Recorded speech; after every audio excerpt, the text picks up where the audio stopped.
Hello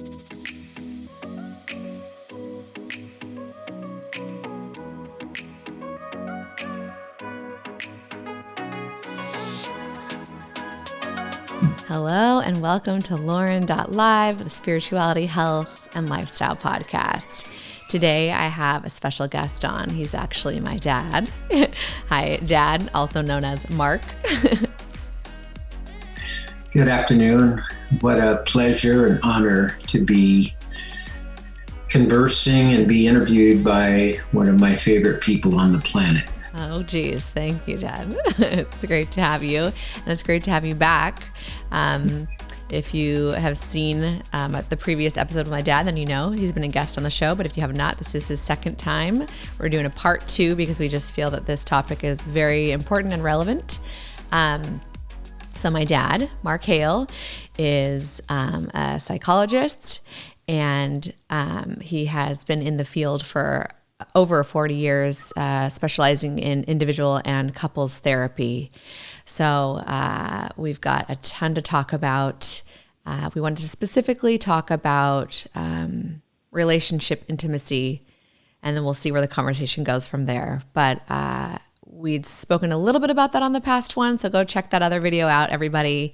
But let's dive into it and just kind of let's talk about what you've found helpful for couples over this past 40 years in your field, working with people. And if you have advice for people, I think it's one of those, some people might say, mystery. How do we get along with people? And it's not necessarily now just the opposite sex, right? Partners could be of all types these days, but whether you're gay, heterosexual, how do you make it work? It's hard. It's difficult. Fighting, getting along, respecting your partner, communicating in the hustle bustle of this world. What's the secret, if you will? Some of the secrets and some of the science behind it, I think in the last 20 years or so in the profession, in the field of mental health and psychotherapy, there's been more research to try to identify just that. What contributes to a loving, lasting partnership.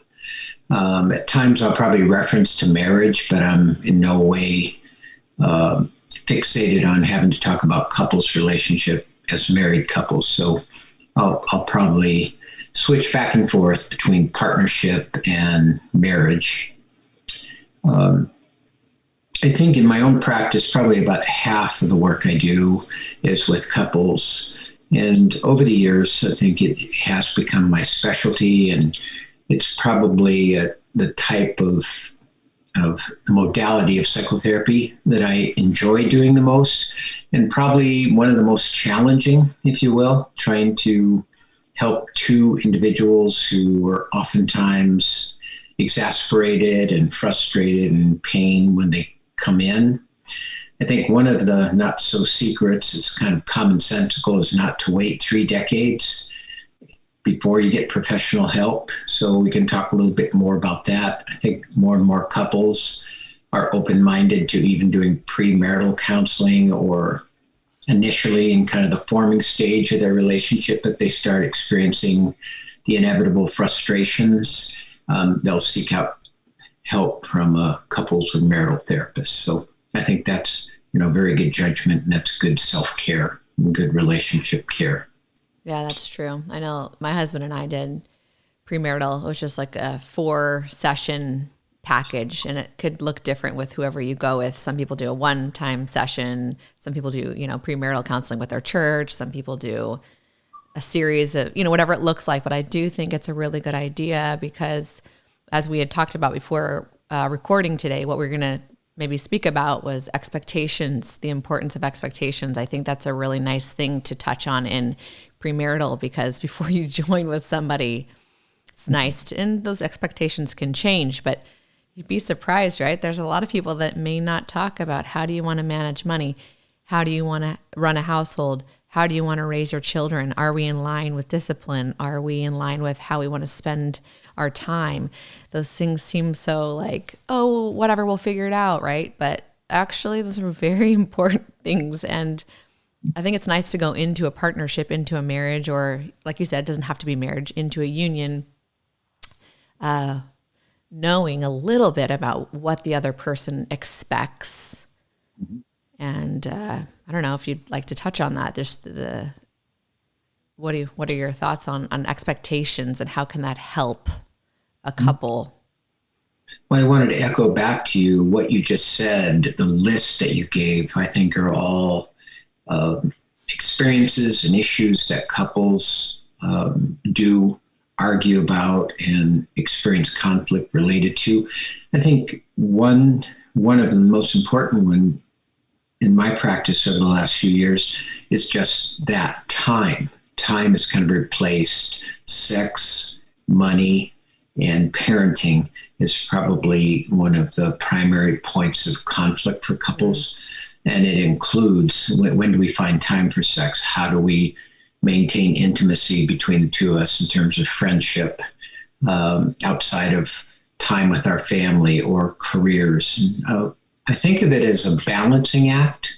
I think that too, that concept, if it could be shared between partners, that we have a balancing act to attend to. And I think during courtship, and maybe I think of marriage or partnership as 4 stages. And I think during sort of initial meeting and courtship, it's sort of a euphoric stage when a lot of expectations can be met, and partners will try to accommodate, even high demand and expectations during that euphoric, intoxicating, OxyContin-like phase of the relationship. And then when people live together, which, by the way, is statistically not in favor of couples' long-term success. It's probably about, 51-49 or so, but I still would encourage couples to live together before marriage if they could. Yeah. Seems like a nice preview. I wonder, that statistic isn't huge on the other side, I guess, of it not working, but seems like it'd be a nice little preview of how you work together. It really would. Yeah. Yep. Indeed. And now with virtual work environments, I'm encountering a lot more long distance, like maybe even between foreign countries in the U.S. or cross-country relationships. And, people really, truly not having that opportunity to have a sustained time together and then going ahead and deciding to get married down the road. So, but I think the balancing act is a helpful foundation to begin to build a relationship house. And the balancing act includes early discussions around things like career and do you and I want to have kids, and do we even want to have a St. Bernard or a pet? How do we accommodate differences between our families of origin? That can really be a big stressor in partnership or marriage. Mm-hmm. Yes. Okay. Yeah, because you always hear that, right? Finances is one of the main leading reasons for divorce. And I always think, like, really? Is that true? But have you seen that be a huge issue in a lot of your couples' relationships? I think you could use finances or differences around parenting or any other subject, time management, feeling the partner's favoring their career over the marriage relationship. I think it's more about their process versus the subject matter. It's how people relate to one another when they are in conflict. I think that's what leads to dissatisfaction and hurt feelings and pain and suffering in relationship. Yeah. And we talked about that in our past episode together. It's not even sometimes the topic. It's how the person reacts. It's how you treat one another. It's how you either work on it or don't work on it. That could be a problem. Yes. That could be actually the what ends up making something work or not work over years' time, right? Well, you mentioned something about kind of some of the secrets or a skill set. And it's an area, again, that's been demonstrated in research by the iconic psychologist John Gottman here in Seattle, a professor at the University of Washington, and his institute, probably one of the most predominant couples researchers in the world long-term. And he and his colleagues have gotten to a point where they have a 90+% prediction rate of divorce down the road just by monitoring physiologic responses that couples experience during arguing and body language. And I think one of the most important things that they were able to cull out of several research studies is that couples who would try to come back and process what just happened in that yelling match, that uncomfortable, hurtful interchange that we just had in the kitchen, that couples who could come back and apologize and make up, in a sense, and work to try to understand what went wrong and not repeat it in future arguments, then those couples, those individuals who were able to pull that off had a much lower divorce rate in time than couples who held a grudge. I've seen that in some of the more longer term unhappy couples I've worked with in my practice, longer term marriages, where over time, kind of a careful questioning and data assessment, that they would have a short argument and stop talking for 3 days. Yeah. And so 2 or 3 short arguments in 1 month would be 9 days of not speaking to one another.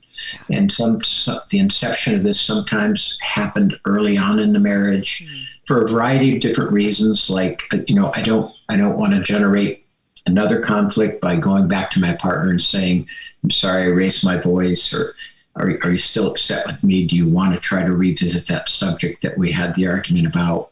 And most importantly, being able to communicate to the partner that I am apologetic for having said something hurtful or raised my voice. I care how you feel.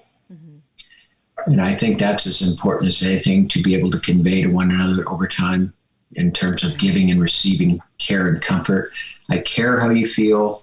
I want to contribute to you feeling good about yourself. Now we're moving in the direction maybe of the expectations.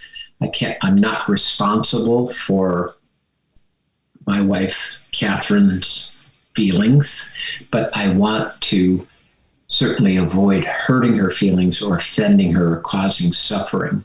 Right. So this experience, this business of conflict, I really appreciate the Buddhist philosophy about conflict in relationship, that it's inevitable. It's a part of intimacy, just like love and affection and empathy and compassion. And I think when people think of it that way, it can contribute to less resistance to attending to conflict. A lot of people are conflict avoidant, or they didn't learn how to deal with conflict from their parents growing up. Right. Most of our primary model for, relationship and couples intimacy is our parents' relationship and how that went. That's interesting. Yeah. So as to the expectations, I think that can get us in all kinds of trouble. Like a loving partner is responsible for how I'm feeling, even though I'm struggling with affect regulation. Or if my wife really loved me, she would know what I'm thinking. Yes. I was literally just thinking that in my head because we've said that before. And she would know what I was thinking. You should just know by now what I would think or what I would feel. It's like, well, I mean, I'm not you actually. Like, I might know some of your, preferences in life and certain things, but like, I'm not always thinking like, what is he going to think? Right. I'm talking about my husband or something as an example, but yeah, I feel we've all done that, right?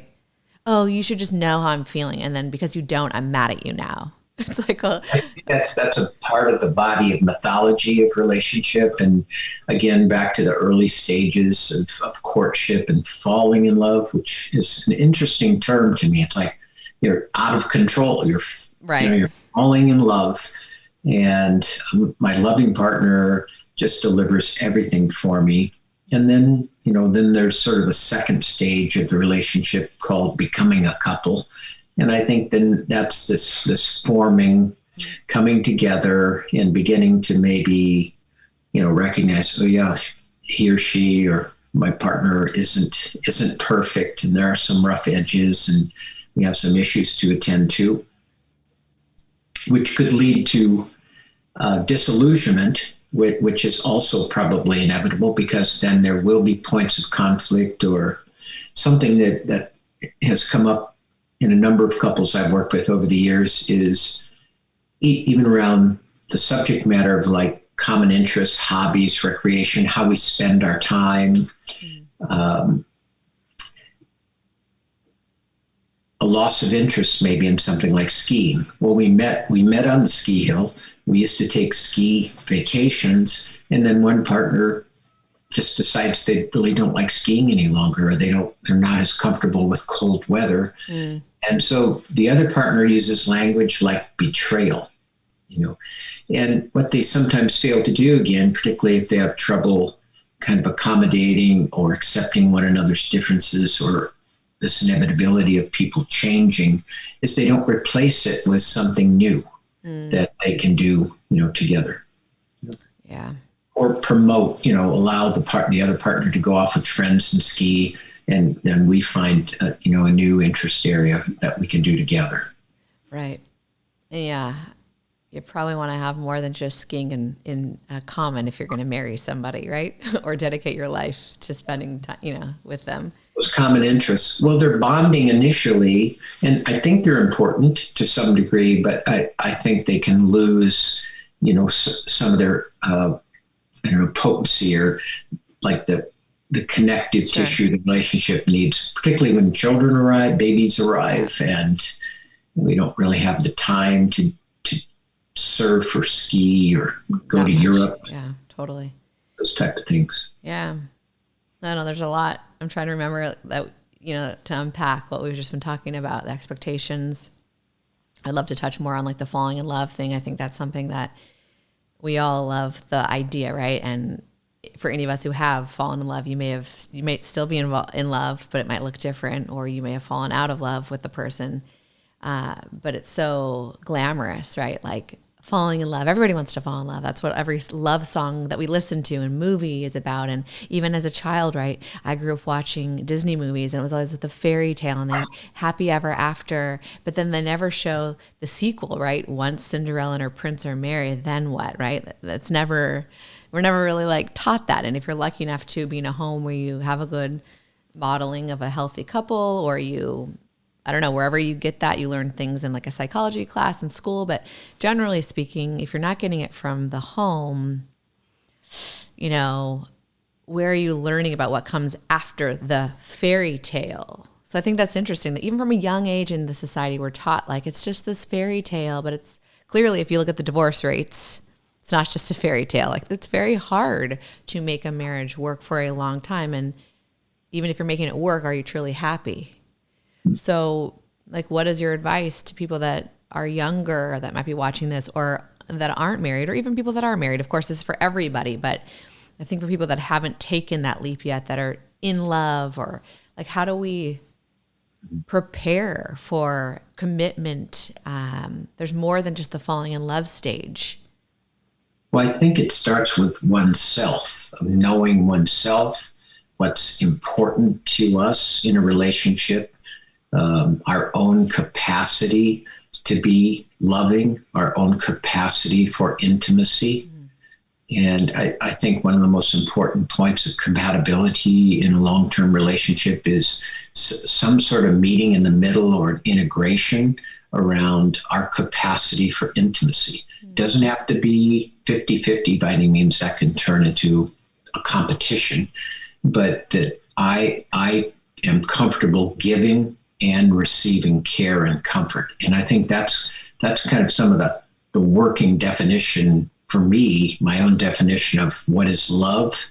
I think maybe we could talk a bit about that. Sure. Falling in love, what is love, and does my partner, or let's say fiance, prospective long-term partner, do we have a common definition of what what love is, what intimacy is, what trust is, and then if we do, how can we operationalize those in a behavioral sense versus just, I love you, and then I just go off and do what I darn well please all the time. I'm very self-absorbed. I really do love my partner, but I'm not very responsive to my partner. I'm not very attentive to my partner. I have expectations that since I work so hard, or I'm the primary breadwinner, for example, that becomes a power dynamic in a lot of couples relationships.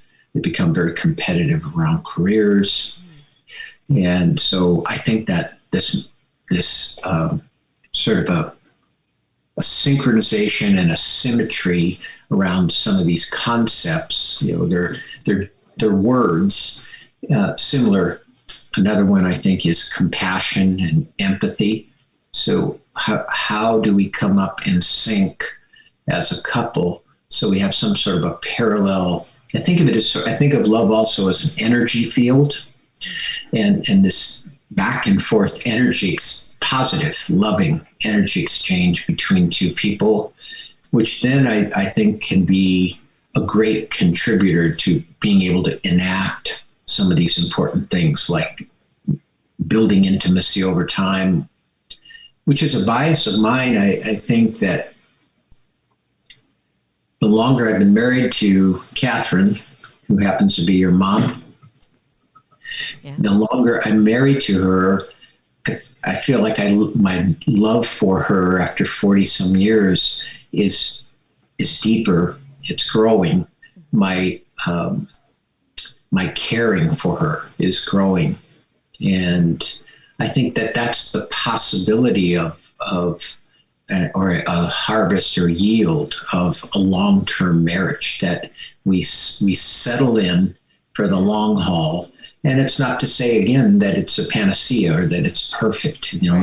There are periods of disillusionment. There are periods of distance, or maybe more friction or tension during stressful periods of time in our career, or, again, parenting issues or challenging kids, special needs kids, loss of job, and of course, more recently, a pandemic, where couples have been cooped up at home with their kids doing homeschooling for the last 2 years. Yeah, there's a lot to navigate.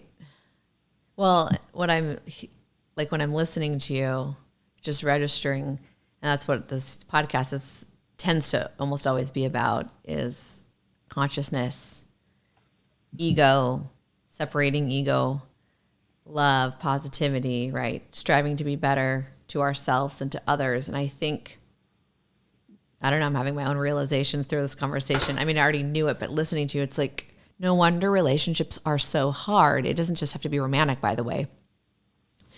First and foremost, this is how we're trained to think here, and it's part of just how I think we're designed spiritually, learning to separate the ego from your spirit or soul. We're inherently kind of selfish. And I don't mean that negatively, but like it probably comes down to even just like things about like survival and stuff, right? Or preferences, or you've been single and not married for a large part of your time. So you're used to doing what you want to do when you want to do it. And so joining with someone, that's tricky. Of course it is. And so again, like this illusion that you fall in love and like you'll figure it out and it's easy. No wonder it's kind of takes some work and some conscious thought, because yes, like I'm feeling this way. How did you not know that I'm feeling this way? Or I want to do this, or this is how I manage my money. There's a lot of I. And so that's why I think that's really nice that you touched on that, of being able to not only like be conscious of your thoughts, but also the other person. They have their own thoughts, their own feelings, and being able to be considerate and empathetic. And I didn't mean to make you feel that way. I'm sorry. I was thinking kind of about myself, being able to come back and resolve things. I think that's like super important.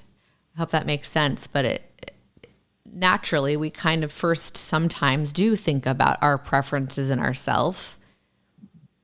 And that obviously can cause tension and conflict. So being able to look inward at yourself, ooh, that may have been selfish.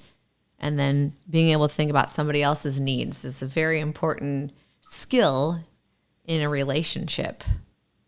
I think self-awareness is the most important. I guess I could have summed it up by just saying self-awareness. Well, that's fine.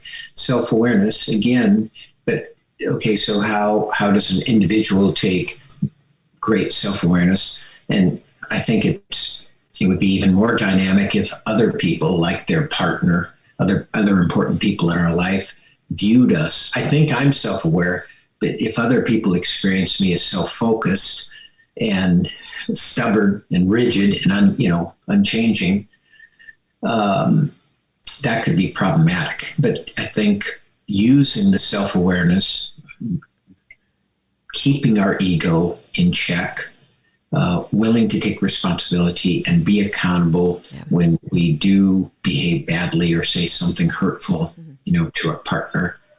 Then I think that would be a great contribution. I think kind of simplistic concepts like sharing, back to kindergarten, I think learning to share, not interrupting, truly, trying to hear and understand, to be attuned to the partner. I mean, psychoneurologically, we can't listen and be formulating our next response simultaneously. I can't really, particularly if emotions are charging. So you have to try to keep those emotions in check, which could dramatically reduce the amount of emotional reactivity to one another, which is really one of the most damaging kind of dynamics I think that happen between partners, is emotional reactivity, which then kind of breeds or fosters an emotional reaction and response.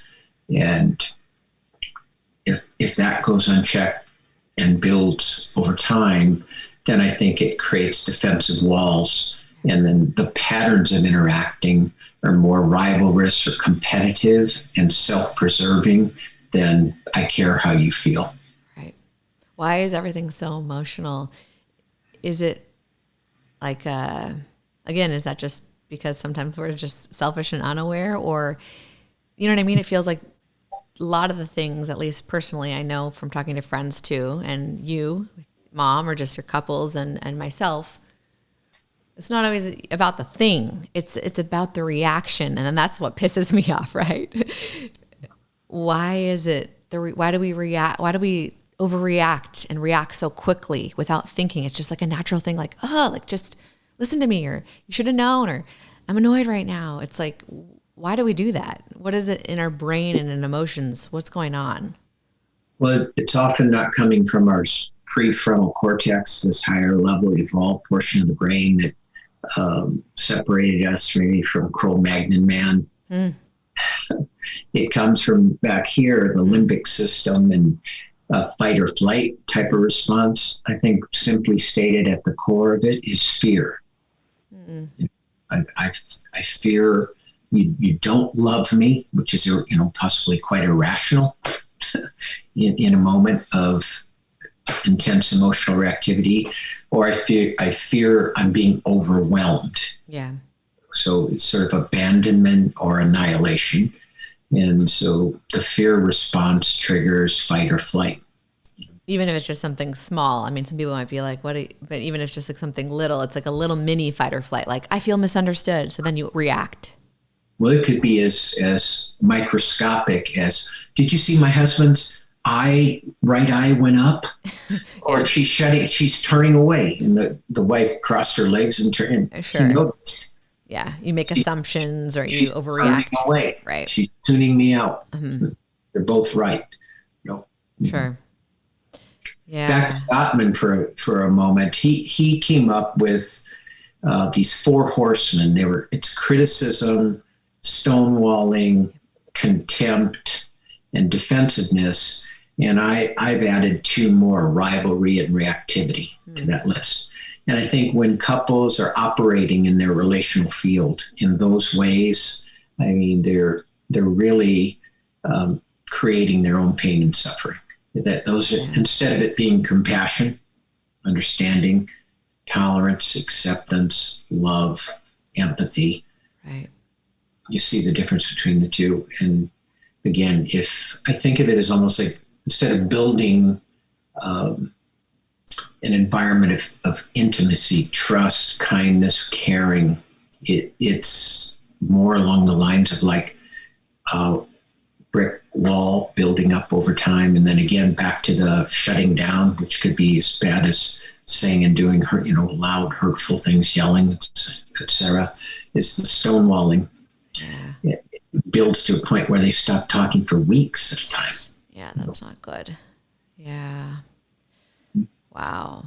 Yeah, I know. The reaction thing is definitely something to be conscious of because we all do it. And I don't know. I feel like lately I'm still learning, trust me.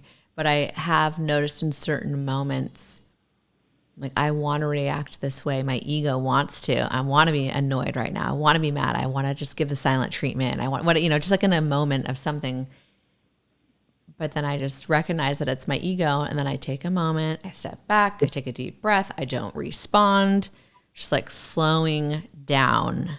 You made a good point. We spoke about this sometime recently about we all have options. Yeah. If we remember that as, before we go to the fight or flight, and it's a choice, even though we're overwhelmed with hormones and neurotransmitters that are related to fight or flight.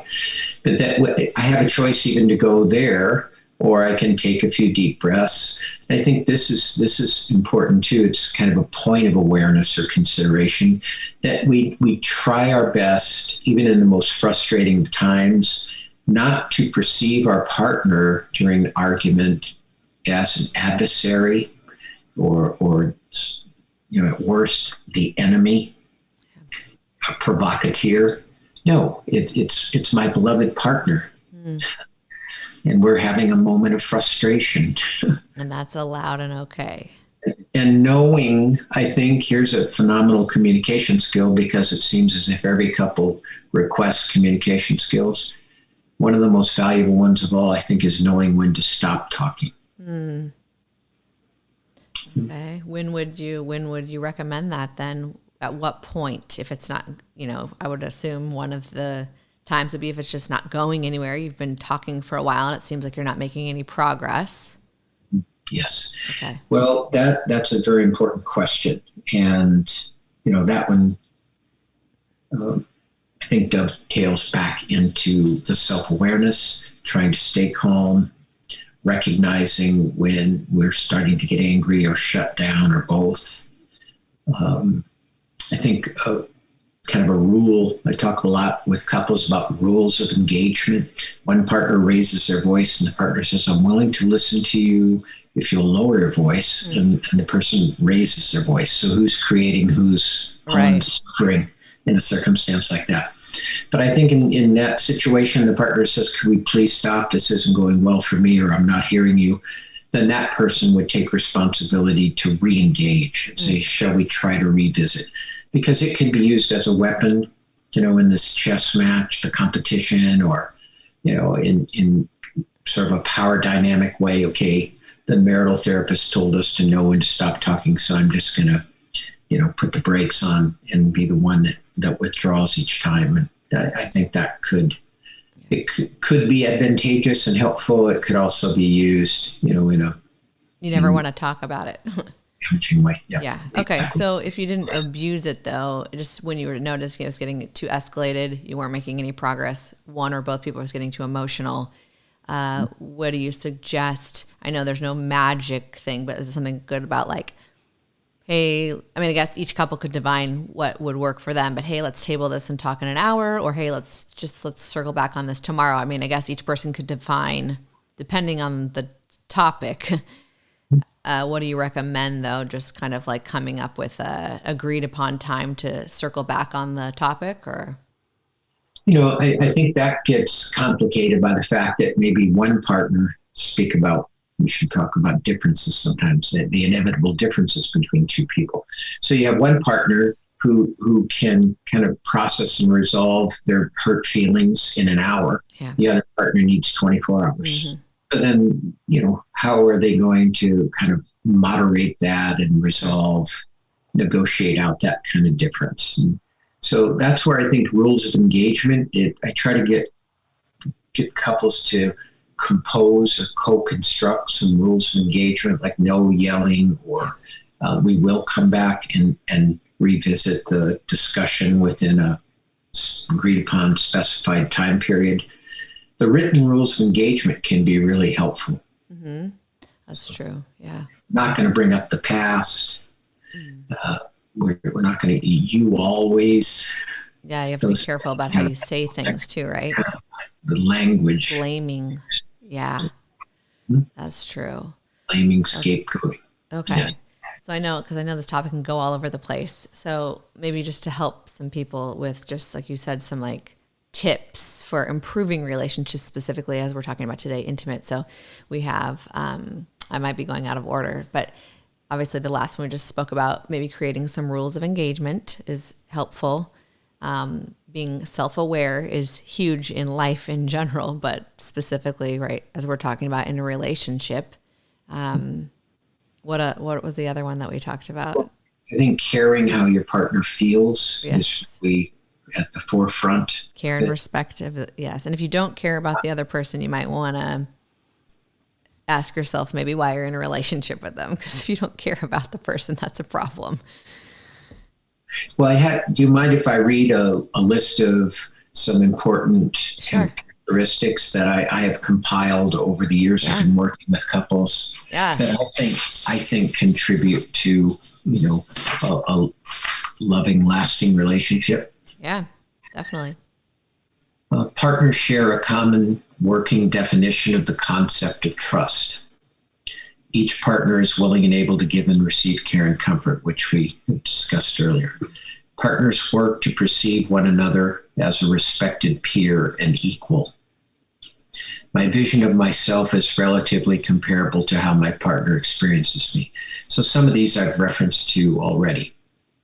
A middle way relating to intimacy needs, sexuality, non-sexual touching, holding, eye contact. I think eye contact is a really important one in terms of even the rules of engagement, that people don't turn away from their partner, but they, not glare a hole through them, but try to engage person to person. Talking, listening, common interests, balancing career. This is back to the middle way.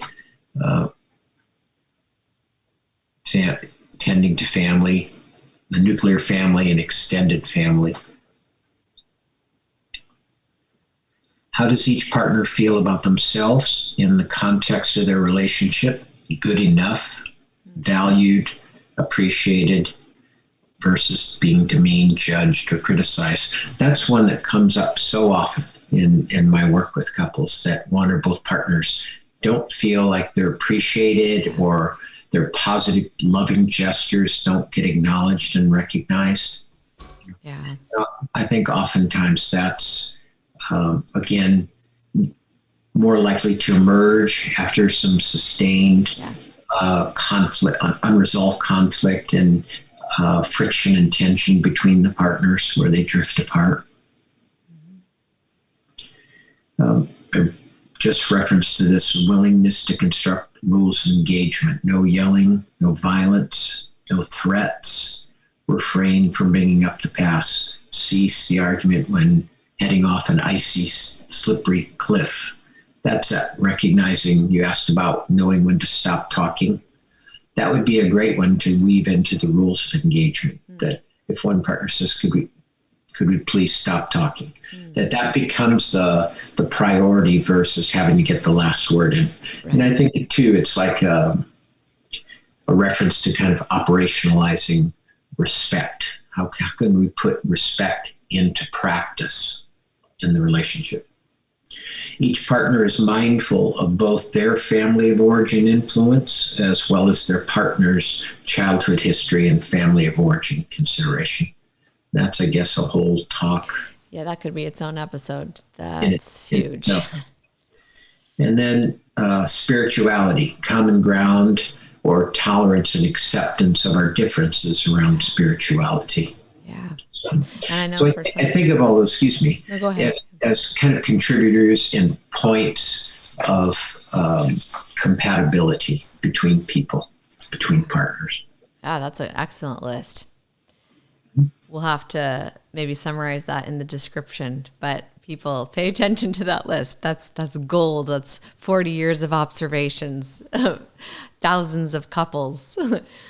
Yeah, that's a really great list. Thanks for sharing that. I don't know. It seems so simple, but yet when you're in it, sometimes it does feel complex.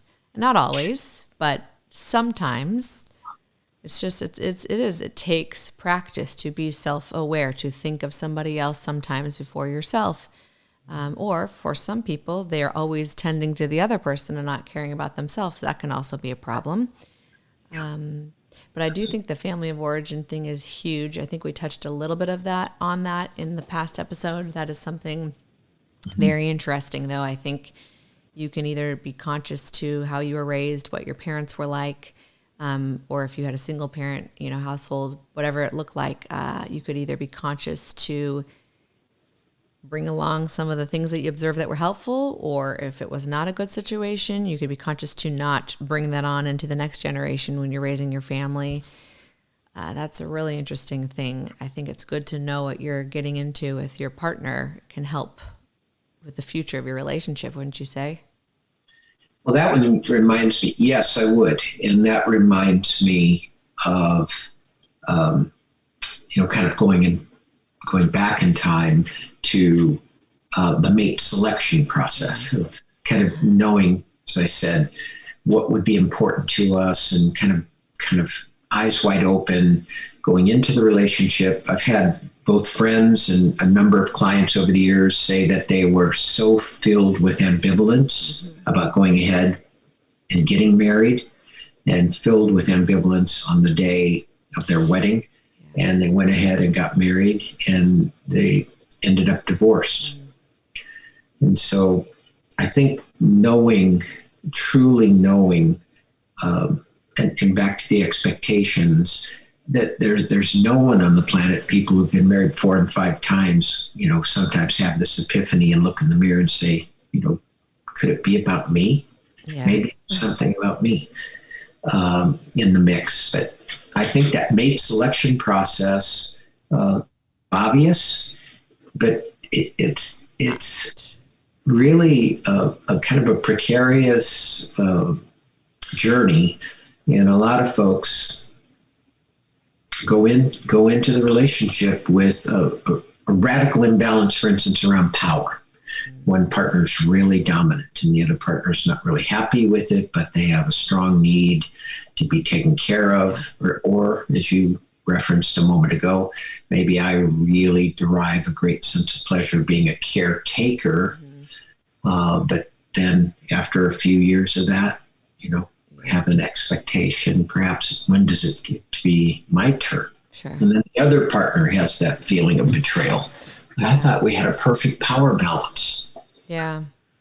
Yeah. And another full episode could be too, just like you said, mate selection process, which I don't think a lot of people refer to it. Younger people probably don't call it that. But if you think about it, I mean, if you go back in time, like you said, like caveman times, our lives have changed a lot. Marriage and partnership, procreating with someone, it's changed a lot. Some of it's become a society thing, right? I mean, it's different. And now living in a world with so much technology interference and fast paced, it's different than like maybe when, your parents were getting married. And so people get married for different reasons. I think some people have like a religious bond. Some do it because they're just attracted to the person. Some do it because they're just trying to fulfill, like, I want someone to just take care of me, filling a void. There's so many reasons why people get married. But generally speaking, if we go back to the fairy tale, I think people are looking for someone to share their life with, generally speaking. Someone to maybe start a family with and support in health through like sickness and health, right? I mean, yes. So I don't know. It's very interesting to think about all that stuff. But I think it does go back to just like how we are designed biologically speaking, procreating. It's what we've, inherently, now that's a little different. I think birth rates are a lot lower than back in the day when people were having more children. But there is something that's just biologically wired in us to want to be with someone. Now, some people could also say we aren't wired to be monogamous, but that's a whole nother episode. Our world today, we're more monogamous than we were in the past. But do you think it is possible to actually be happy in a relationship and be monogamous? Because I know that's another thing. Infidelity is huge. It's hard to do a quick touch on that because, again, that could be its own episode too. But is it possible, I guess, in summary, as we're kind of getting ready to close, you've seen all these people come. I've had friends that are really struggling and getting divorced, and we're in our 30s.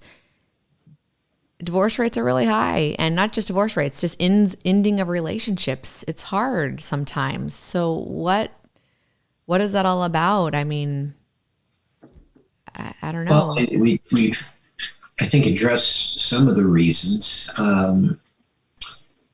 The expectations. I think some couples can negotiate an open marriage. It's a very small fraction, but that would be their definition of trust, right? That they're having sexual relations with other people and they're still a couple. I don't think do you think it is possible? We're wired for that. I think that would bring up a lot of insecurity and jealousy and paranoia and anger and all kinds of hurt feelings, but some couples might be able to pull that off. So yeah, I think it's some of the secrets again. It's just this: I'm a married person or in a partnership now. How do I want to be? What am I willing to contribute? It's three-dimensional in a way. It's two individuals, and then there's this relationship unit.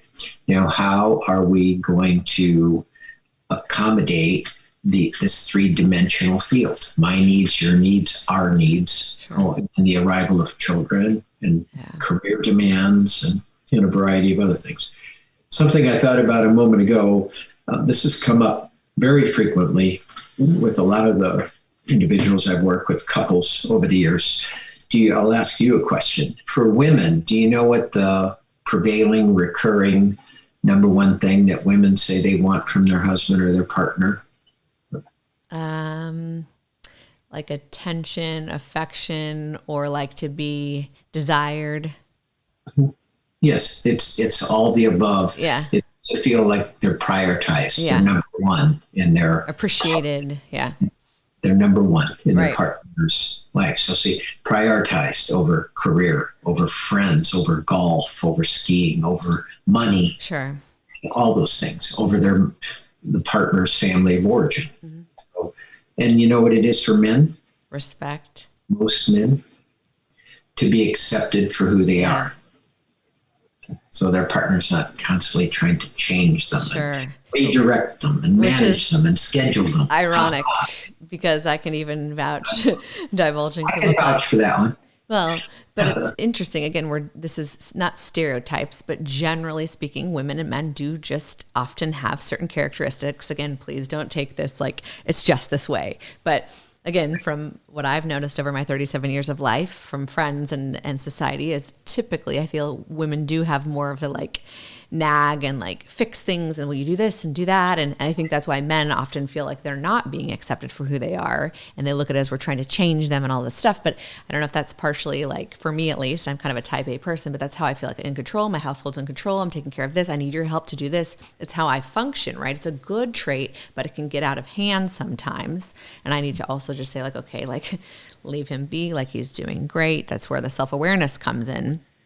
So I do think that that's biologically, like, women can kind of nitpick and do these things, and then the men, it starts to cycle. But then I think, men sometimes too they want to provide and they want to do these things, and then they don't always like nurture as much maybe as we want. So those are, I think what you've said is valid. Yeah.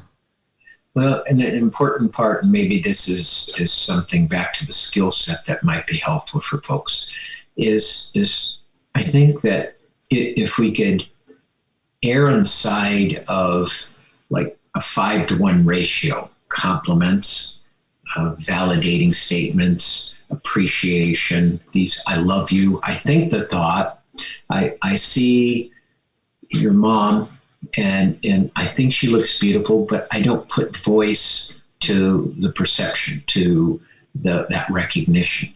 And I think with couples who struggle and start getting into troubled waters, they're more inclined to voice the criticism, the kind of the judgment, complaints, sarcasm, versus kind of the loving kindness. Yes. And I think probably over these last several years, the most influential contribution to my practice style has been Buddhism, my study of Buddhism, and employing some of the primary principles of Buddhism, the 8 noble truth type things, where how to put into practice self-awareness. I'm mindful of my intention. I'm mindful of what I'm thinking, what I'm feeling, what I'm saying, and I'm trying to weave that into the relationship. And when you get 2 people doing that simultaneously, I think it generates a safe environment, a loving environment, a trusting environment that then can accommodate our ever-present differences and our changing interests and the weathering of stressors outside of us, like this pandemic that we've all been living in for this last year and a half or so, and the political division and weather crisis and all sorts of other things outside of the marital relationship itself. Sure. And you'd hope you could go to that marriage that's the core of the safety place. So when all the crazy in the world, right, you have that place, but unfortunately it's just so easy to lash out. And I'm not to be negative, but it can be tough. And so I think, sometimes like I think that like we're kind of bickering or something about like my daughter, my husband and I'm like, hey, wait, I have to remind myself, like, we're on the same team. Oh yeah, okay, cool. Like being and they're like, oh yeah, it kind of reminds us like, oh yeah, we're supposed to be on the same team. But it's so easy when you're comfortable with someone over the years to just start to kind of, like you said, it can get dangerous because it can start building a wall if you're not conscious to it. Sarcastic comments and stuff. But that's why I always hear people say like, date your partner. Do you think that's a kind of a nice thing to say, like remind yourself to 20, 30 years, still take the date night, still compliment your partner, do little nice gestures or gifts or whatever your love language is, right? I think it's really important to still date your partner, keep the magic alive. I think of it as honor and respecting the partner. And that's how, in my mind, we could prioritize one another, honor and respect. And then those behaviors and that relational atmosphere contribute to this energy field of love. Totally. Versus loving, say, I love my partner because I gave them an expensive gift or I took them out to dinner on our anniversary. Sure. But then other times I don't treat them very respectfully, or I don't treat them well. Yeah. So. Yeah. That's good. You should have those elements first and then go out and do some fun things together, make, time for each other, make each other a priority. But yes, you're right. You have to have that respect. This is a good conversation. We could keep going, but I think that's a lot. I think there's some good tips for people, good reminders, and it's not negative. It's just the reality. It can be difficult to be in relationships, hence why we're here talking about it. But I think just resetting the expectation, it's not always a fairy tale. If you go into it knowing that, even, I think that just resets your expectations. You're going to hit bumps, and having a commitment with somebody, that's pretty special. And growing, like you said, with someone over the years and your love grows. Wow, look at all that we've accomplished. Life can be really hard, but look at us go. Like, you can spin it too. It doesn't always just have to be this negative thing, right? So there are a lot of couples that are making it happen 20, 30, 40, 50 years. So it's totally possible. I think it comes down to, like you said, self-awareness, consciousness, and all the little tips that you gave were really great. I appreciate those. Any closing words that you'd like to throw out before we come to an end? I would just say that, I think that you and Michael, have a really positive start on having a loving, lasting marriage. And the way that you have co-parent your daughter, Valentina, is also very impressive. And at the tender age of 11 months, we're already seeing this personality, how she is flourishing and how she's responding so positively to the love that you and Michael give her and the love that you show one another. And she's picking up on that so intently. She's absorbing that so well.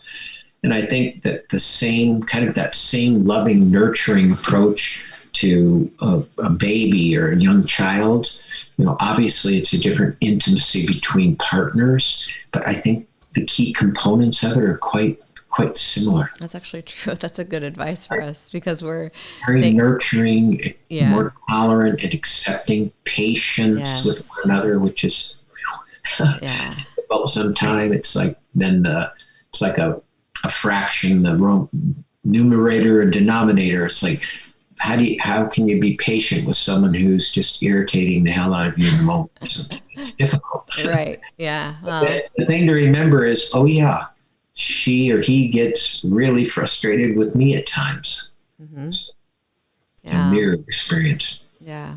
What's it like to be married to me? Right. Yes. Yeah. Well, thanks for the compliment. I owe a lot to you and Mom for showing me how to be emotionally available and for love and to give love. But that is a good, as we close, it's a good tip, because I'm learning about this. I've mentioned before, Big Little Feelings is a awesome, I follow them on Instagram. They have a website too, but validating a young baby or toddler's tantrums and how to react to that as a parent, right? Validating the feeling, but holding a boundary. You could do that in your relationship. So the fact that you just said, that's a good reminder of, I think we have expectations if we're adults that you can't have a tantrum. Maybe it's not a full out tantrum, right? But a blowout or a raised voice or something. We're all human. We're all emotional. So validating it, but then holding a boundary. So you could even do that in a way. It sounds kind of silly, but I don't know, that something clicked with me when you said that about just like the way that we're doing this with Valentina. We could also do this in our relationship. And I think the difference is just because we're adults, we have these expectations that we're supposed to know something, but hey, this is an ever changing experience and we're all continuing to always learn, right? So forgive your partner if they have moments of, not being their best. And we hope that they'll do that for ourselves too, right? So I think if that makes sense, but I agree. It fosters a more tolerant, accepting, patient atmosphere again between two people. Yeah. I think we just need to be more patient is what I was trying to say with each other and validating one another's feelings. And then you work through that together. Well, something that's helpful there, and I know we need to wind down, is also, again, knowing how I'm feeling and being able then to communicate to a partner. I'm stressed from work. Yeah. I may not be the most conversational person tonight. I need some quiet time. Mm-hmm. I'm not upset with you, or I'm kind of irritable today, which doesn't give me license to behave badly, but I'm irritable. I'm short-tempered because I got about 3 hours of sleep last night, or I don't feel well physically or something to that effect. And so it's kind of, notifying one another back and forth. So it's a subset, a specialty. Instead of biting someone's head off. Yeah. Totally. Apologies are important, but not repeating the same hurtful behavior and then apologizing. Sure. That can be a bad cycle too. Yeah. Positive. Definitely. Wow. Well, I love it. I think really good tips. I thank you for being here. Thank you for all your service over the years, helping people and continuing to do so now. And I would encourage people, if you feel that you have been struggling and haven't been able to kind of make some changes or growth or move forward, to check out therapy. I think it's a very healthy tool. It's nice to have a kind of a third party there to help. So wishing everybody, the best, no matter what you're going through. And there's a lot of support out there for you. So thanks, Dad. Thanks, Mark Hale, for being here today. You're welcome. Yeah. My pleasure. It's good to see you. Yes, it's good to see you over the interwebs. Okay, well, thanks everyone for listening to Lauren.live. You can find me on Instagram at RealLaurenLive and my website, Lauren.live. We'll catch you next week on a new episode.